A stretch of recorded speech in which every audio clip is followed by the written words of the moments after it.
আসসালামু আলাইকুম গাইস, আজকে আমরা পরিচিত একজন সেলিব্রিটির কাছে চলে আসলাম, যিনি হচ্ছেন সুলাইমান 299। আমরা তার কাছে যাই, শুনবো তার দিনকাল কেমন চলছে। আসসালামু আলাইকুম কাকা। ওয়ালাইকুম আসসালাম। কি অবস্থা, কেমন আছেন? ক্ষেতের ভিতরে আপনি?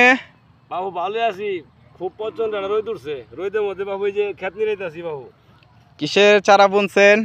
আর বাবু কবাই না, ডাঙ্গা আছে, মুলি আছে, এই যে মরিচের চারা আছে, এই যে ডাঙ্গা আছে, এই আর কি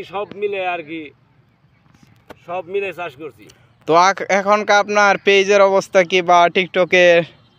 আর বাবু কবাই না, এই যে সুন্দর সুন্দর ভালো ভালো ভিডিও করি, লাইক কমেন্ট শেয়ার করে না। ভিডিও ভালো করে শেয়ার না করলে ভিডিও করে মজা পাওয়া যাইতেছে না বাবু। তো গাইস, আপনারা তো তার মনের কথা বুঝতেই পারলেন, শুনতেই পারলেন তার মনের ভিতরে কি দুঃখ।